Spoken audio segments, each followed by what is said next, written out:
here is Younes, didn't ask you how to pronounce it, so then before here, Naceur, okay? He's going to speak about finite time reachability bounds on constrained quantum control. Yes, thanks for the introduction, and many thanks to the organizer for letting me present my work here. So as already said, the topic I'm going to talk about is finite time reachability bounds on constrained quantum control. It was a joint project with Younes, also DC over there. And the overarching idea is basically that we try to take ideas from non-commutative polynomial optimization, and namely moment relaxations under differential constraints, to obtain bounds what is possible under given hardware constraints in quantum control.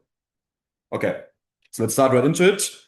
So first, as a little warm-up, what I'm going to talk about is, first of all, these non-commutative polynomial optimization methods without differential constraints in the context of quantum many-body ground state problems.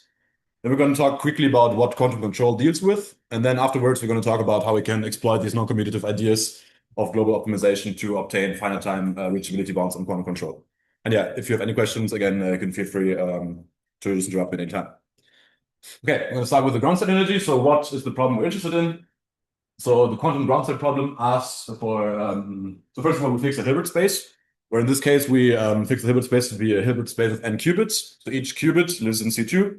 We take the tensor product n times, and we get the many-body Hilbert space.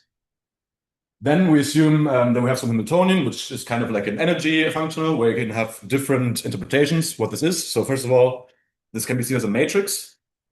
So you have these Pauli matrices, sigma x, sigma y, and sigma z. And you can basically think of each qubit having one set of Pauli matrices acting upon them. And basically, you can see these products of these sigma I x, sigma j x as basically the tensorized product, like this. And you can also, a different way to interpret this is not as a matrix, but you can interpret it also as a non-commutative polynomial in these abstract variables, these Pauli operators that follow some algebraic relations. Okay? And then the question of the ground state is, okay, we now look at all the states in this Hilbert space, and what is the state that minimizes the expectation value of this Hamiltonian? So what is the state that minimizes the energy in the system? And then the corresponding ground state energy is the value attained by the ground state. And now this is this is computationally very hard because due to the tensor structure of the Hilbert space, basically to obtain the full spectrum of the Hamiltonian, you would have to diagonalize the 2 to the n times 2 to the n size matrix, which for interesting problem sizes is infeasible. Okay, and this is why now we're going to make use of global relaxation methods to be able to conquer this problem. Okay, first important observation is that basically there's two equivalent formulations. So either we can say that there exists a quantum state, so we can optimize over the set of all quantum states, or equivalently, we can say that there's a series of quantum moments, where these quantum moments are basically described by linear functionals that act on the non-commutative algebra of Pauli operators and give you a real number. And now they have some conditions that characterize these linear functions, because not any linear function corresponds to a quantum state. First of all, they have to be unital, so the expectation value of the identity has to be 1. And second of all, they have to be positive on positive polynomials. And this is modeled as being positive of squares, or sums of squares of these non-commutative variables of our Pauli matrices, okay? So basically now what you can do is, instead of optimizing over all the quantum states, you can have the equivalent formulation of saying, okay, we optimize over all quantum moment sequences, which is again very hard to characterize, which is now the actual relaxation comes into place. With the idea is that we, again, optimize over these quantum moment functionals, but we enlarge the set and we optimize over so-called pseudo-quantum moment functionals. With the idea is that basically we don't impose all the conditions, which are infinitely many, because you need to impose this positivity on Pauli strings of infinite size, but we now restrict it to Pauli strings of a finite size, which we index with this index D. Now we ask ourselves for these pseudo-quantum functionals, where basically this gives us a hierarchy, similar to the DPS hierarchy, which we index by D. And the idea is that basically by increasing D, we ask our quantum moment functional to be positive of sums of squares of operators at degree 2D. And then if we increase D, at some point we're going to reach the set of actual quantum moments. And like this, we get a hierarchy that basically from outside approximates our set of quantum moment sequences. And with this approximates the set of quantum states. And geometric picture, again, similar to the DPS hierarchy for the separable states, is basically this. So you have the set of quantum correlations or quantum linear functions, which is this smallest set over there, which is basically the true set that we're trying to optimize over. And then you have outer relaxations, where basically you have the loosest relaxations, what we call the Q1, where the idea is that you only impose positivity of your quantum linear function on squares of Pauli operators, or yeah.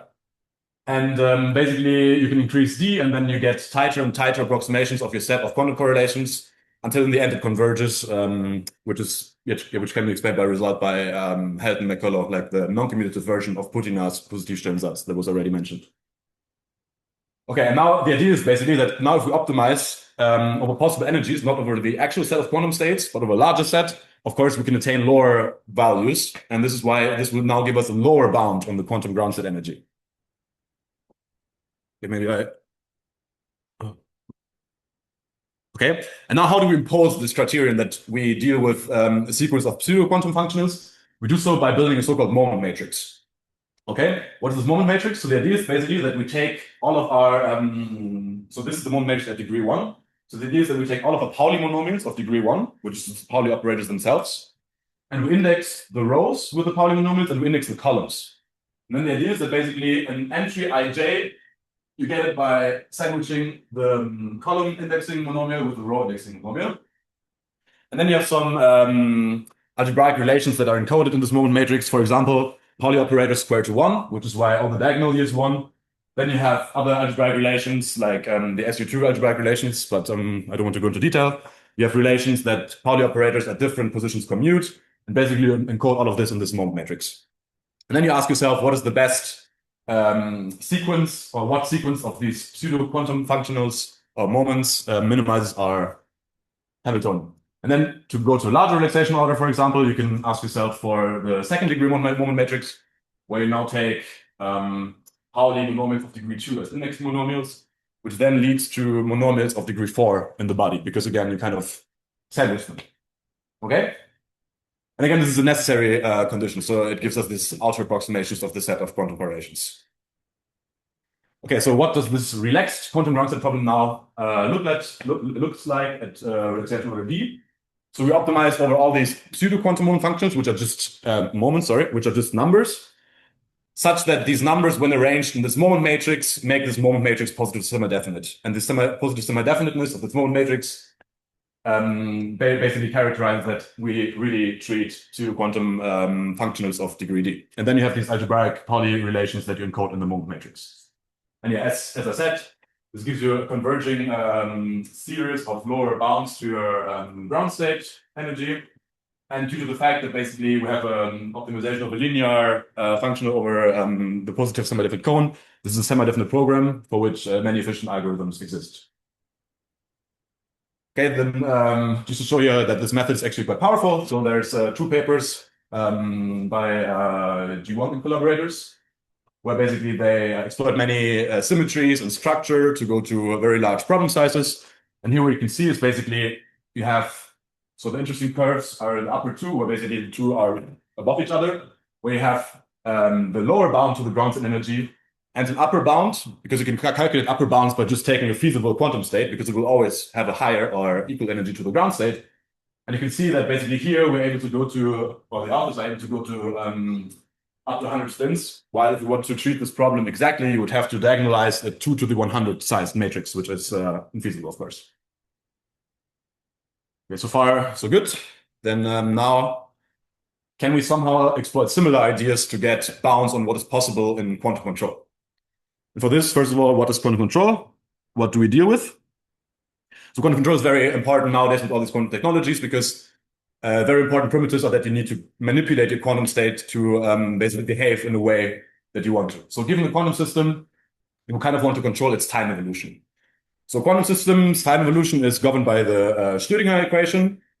And the idea is basically that the only way of how we can interact with our quantum system is basically by changing our Hamiltonian. And there's different tasks that can be formulated within this field of quantum control. For example, state preparation, you start from one quantum state and you're trying to evolve it to a target state. Gate synthesis, you're trying to implement some quantum gate that is desired. And yes. Okay, so then there's two different, for people that are not so familiar with quantum mechanics, so there's two different formulations of the time evolution of a quantum system.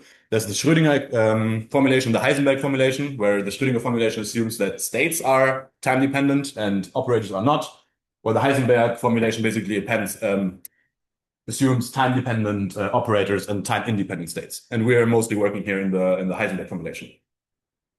And now the idea is basically exactly so. Our time evolution of the observable follows this Heisenberg equation, which is basically the generator of this time evolution for a Hamiltonian. And now a Hamiltonian has a control part and a drift part. So we have this part H0, which is kind of a part of the Hamiltonian that we cannot control. You can think of it as some noise or some stuff that you cannot really take care of. And then you have several control axes, which are indexed by this I. So this is an important point because we're dealing with restricted quantum control here. Basically, you don't have like all the possibilities to change your Hamiltonian in whatever way you want, but you can only manipulate these Hamiltonians Hi by multiplying them with some commutative control functions Ui of t. Okay? This is basically the whole setting, and then just a little depiction of how you can think of this. For example, you can think of, let's say, for example, 2D grid of spins, and then you're trying to manipulate it maybe locally in some desired way, and you have a kind of restricted access to the system, and you're trying to reach a certain goal. Okay, so far this was quite abstract, but what are the questions now that we can ask? So we can ask, first of all, the question of controllability, meaning given a given control structure of a Hamiltonian and given initial state, is it possible at all in finite time to reach your target? Then you can ask the question of optimal control. So among all possible continuous control functions, what is the best one that reaches the desired target in the shortest time? You can ask similar questions under robust umbrellas. You can ask the same question, but under robustness to noise, to realistic noise. And then last but not least, you can ask reachability. So assuming that you already know that your system is controllable, you can ask yourself, what is actually the fastest time that that our target can be reached in? So what are the limits of our hardware, kind of? And in our work, basically, we're dealing with this last question of reachability. Okay, let's start with an example. Let's say we want to prepare a quantum state for some quantum information task, starting from some initial state. And an example that is basically known all across all applications in quantum information would be, for example, to create the maximal entangled state from a separable state. And then you can ask the question, assuming you fix some finite time t that you want to look at, what is the best fidelity, which is kind of a measure of how close the states are to each other, to the target state at a given time t. And this is an optimization problem. So you ask yourself, you maximize over all possible control functions, and you ask yourself, what is the best fidelity between our target state, which we call phi star, and our state evolved at time t, phi of t. And then there's some constraints, of course. First of all, our state at time equals 0 has to be equal to the initial state that we choose. Then our observables, O of t, they have to follow the Heisenberg equation, which is kind of how we impose the quantum dynamics into our problem. We impose the structure of the Hamiltonian. And then to make it a little bit more experimentally interesting, we also impose some more constraints and control. So we impose a velocity model that our control functions Ui of t have some velocities Vi of t. And we impose some bounds on both the control amplitude, which is this Umax squared, and also on the velocity of the control, so how fast you can change the control. And now, after some rewriting, you can see that this is basically a non-commutative polynomial optimization problem, similar to the ground state problem, but now with additional constraints, so-called differential constraints. Because now you can look at this, as soon as we are able to write this fidelity as a non-commutative polynomial, the only way that's different from the ground state problem is basically that we have these additional differential constraints. Okay, so how does this project look like in a kind of a graphical way? So we're trying to exploit these differential constraints to kind of relax the feasible set at some given time t and obtain outer bounds on what is possible. So on the left hand, you have this basically the original problem, where you can have like this reachable set at time t, this inner thing. So you start in the Heisenberg formulation with a set of observables, and you ask yourself, where can different control functions lead us? Maybe one control function leads to there, sometimes t, one leads to there. And then let's say, for example, you want to reach this star. So this is your desired target, whatever it is. And then maybe it's not possible at this time t, but at a larger time, t star, it's possible. But then again, it depends on what control route you take, right? Like maybe you take control function that leads you very far away from the actual target. And yeah, as I said, this is a highly non-convex problem because you basically optimize over all continuous functions. And this is why we're trying to relax this problem, which is again very similar in spirit to the ground state optimization idea, where basically we're computing these outer approximations, which we again index with the relaxation order D. And like this, we get outer limits on reachable fidelities at a given time. Okay, so how does this look in a more abstract manner? So these differential constraints. So these are basically we extend these methods of non-commutative polynomial optimization, where we only deal with time-independent operators, but now we also deal with time-dependent operators. So the idea is that basically we still have time-independent operators, which are the variables y over there, optimization variables. But now we also have time-dependent operators, which we call x. And these time-dependent operators have evaluations also at 0 and at x at time equals 1, which is the final time. And then we can have inequality constraints, just like with the standard non-commutative polynomial optimization problem, but you can also have differential constraints. And the way how this is modeled, I don't want to go too much into the technical details, is that instead of having one moment matrix, you now have 3 moment matrices, one for the time-dependent variables and the time-independent variables, one evaluated at time 0 and one evaluated at time 1. And then the idea is that how you impose the differential constraints is by linking basically these moments from different moment matrices together by these differential constraints. So you build a differential map on the algebra, which you call D, which basically, given a polynomial, gives you its derivative. And you can build this map by basically having your differential constraints plus extending them with a Leibniz rule.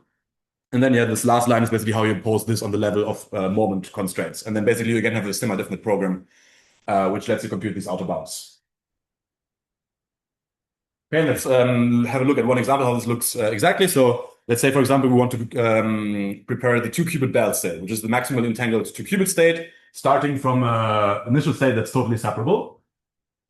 And now one important point how we model this problem is how we model our objective function, which is this fidelity to our target state. And there we use a trick because basically the Pauli matrices span the space of Hermitian matrices, which is why we can basically model our target state or the projector onto our target state with our Pauli matrices. And this is how we can basically model this fidelity as an expectation value of Pauli monomials. And then besides this, we have our constraint what the initial state has to look like. So this will be linear constraints on the initial moment matrix, evaluated time equals 0. We have our time evolution equation for the Pauli matrices, which is just the Heisenberg equation. And we have the control constraints and the structure of the Hamiltonian. Okay. So then let's have a look at some results. So this is the same problem that was introduced. So again, we're trying to get outer bounds on what is possible in terms of generating entanglement in a 2-qubit state. And what we compare here is feasible pulses, which gives you kind of what is actually feasible, which is this orange line here. This orange line basically computed it by explicitly optimizing over possible control functions. And this gives you a lower bound what's possible, because maybe you might be able to find better control functions, right? And then the 3 upper curves here are basically outer bounds on what is possible. So the highest one is corresponds to relaxation order d equals 2.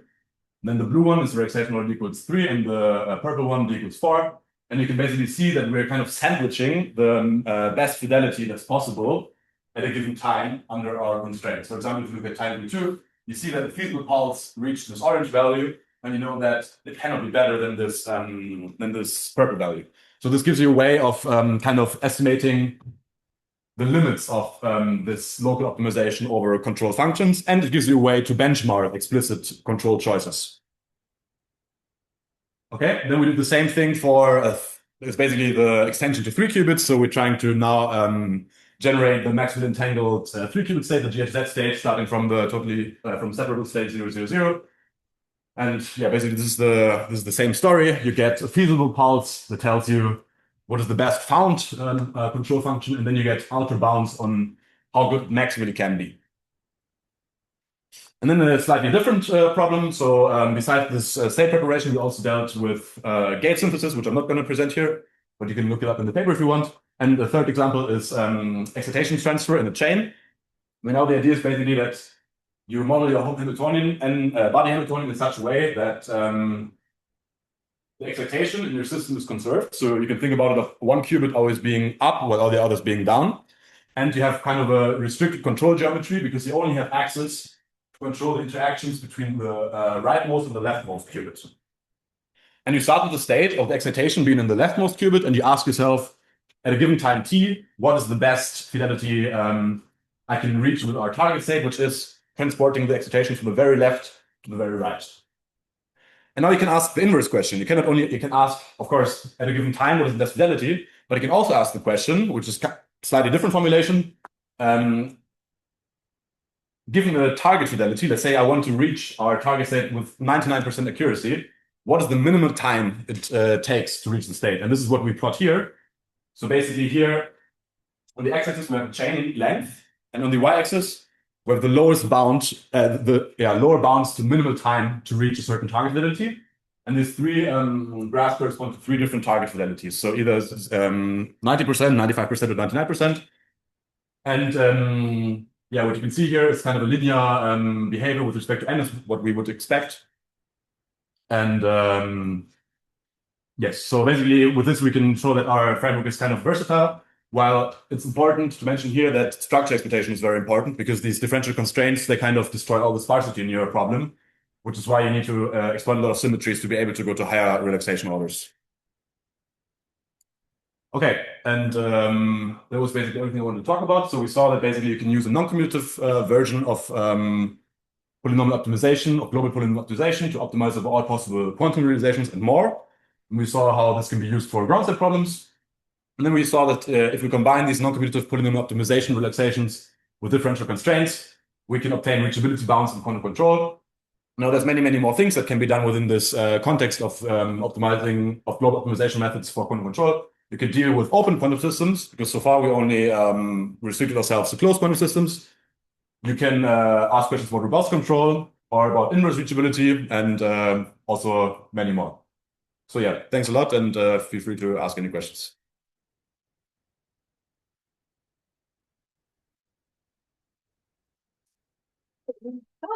So this question is. Yes, hi, thanks. Very interesting talk. I have a question about the complexity of the algorithm as a whole. I would think that you need to be exponential in the order of your, let's say, of the moments expansion, and also on the system size. But some of those you can get around, I imagine, by using some computational tricks. And then when you go to the time dependence thing, how does this enter the picture? It's the same thing. We also have exponential dependence on the relaxation order. And so basically, if you have the time-dependent constraints,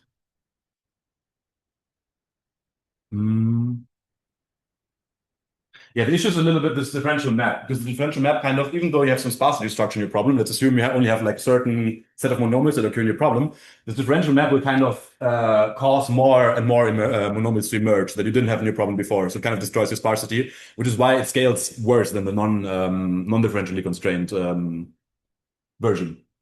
So first of all, you have more operators, right? Like in the non-differentially constrained version, you only have these time-independent operators y. Now you also have, for each time-dependent operator, one more variable, plus you have this time variable t. So yes, you have more variables, plus your sparsity gets destroyed. So this is why we needed to exploit many structures to be able to go to relaxation order 4, for example, in the 2-qubit generation case. Okay, so sparsity gives you an exponential speed up and very good. Or yes. I would say so. Yes. I think if you chose to commit like 5 years of work on the non-commutative and commutative clock before quantum optimal control, like prior to the last paper. But I think it would be great if you could really stress sort of how the prior work, which assumes that the control is polynomial or piecewise linear or piecewise polynomial or such like, is sort of doing work, right? So sort of you had your very wild sort of control reconstructed. But it's not very clear that sort of these very wild controls sort of do better than piecewise something. Mm-hmm. And if you actually formulate this as the sort of a control objective, sort of finding the control that sort of best improves or produces the most different speed within the time horizon compared to the best sort of a piecewise polynomial of some degree or something. I think that would be quite useful.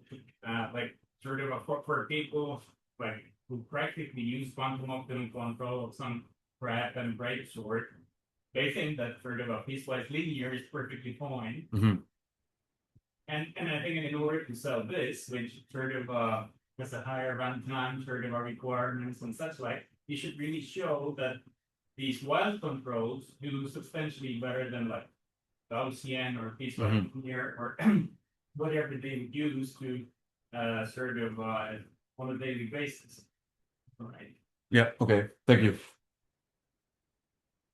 Yeah, so we looked, so the feasible pulses that we obtained was basically with crab-like simulations, but you're also talking about things where basically you approximate your time evolution, right? So we didn't benchmark against this because basically as soon as you approximate the time evolution, you cannot use our methods to benchmark those anymore, right? Because you kind of, as soon as you approximate time evolution, it can be that your approximate control pulse goes above our reachability bounds, right? Because the reachability bounds basically encode the time evolution exactly, and it's an exact relaxation. While if you use approximate time evolutions, you wouldn't necessarily get graphs that are below our reachability bounds, right? Here. So sort of for you, you get a bound, and when you use the Magnus, you get a bond. And I think that these bonds should be perfectly comparable, right? So sort of like you use Magnus expansion to approximate the evolution, you get a bond and you get a sort of a rate of convergence for the bond, which you cannot get for what you are doing as far as I can tell. Okay. Right? So sort of so Magnus expansion bonds are actually very good. And you have sort of an analytical expression for the error, which I think would be quite hard for it to Swiss. So my point is a bit like with this Magnus expansion, you don't do relaxation, you do an approximation. So it can be that actually your feasible approximated pulse exceeds what is possible in reality, no? And the big plus of the pulses you constrain this to. Okay, so you actually look at a subset. Okay. But you then within the plus, you get a convergent sort of sequence of bonds from the Magnus expansion, and you have a rate of convergence expansion. Whereas you wouldn't have the rate of convergence for what you have here. So your main selling point is really having the unconstrained sort of controls, and specifically these very wild sort of controls. But it's not like a priori clear how much you get from these wild controls. And I think that would be the best selling point for this. The Magnus would be equivalent to the feasible lower, right? Like the rate and the orange. Mine must be lower bonds and per bonds. Yeah, but you're restricting the classical control. You're restricting the This is about the limits of the quantum factor and the quantum system you're working about like it's considering the system on the quantum right more than control. So let's see if there are other questions. I mean, there's the coffee break. We keep continuing discussions. Are there any other questions or remarks? Sorry for interrupt, but there is. If you go one side, like the one where you have the hopping. Yeah. You said that you can only like vary do L and do R. This is an assumption. Okay, that's This is to make it interesting because as soon as you basically don't impose control constraints, then it's a different question that you ask.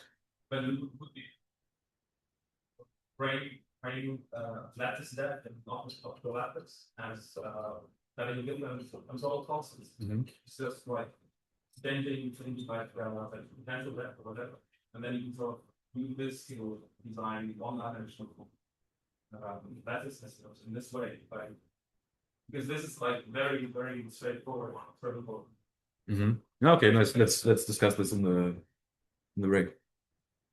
Okay, so if there are no more questions or remarks, next thanks our speaker again.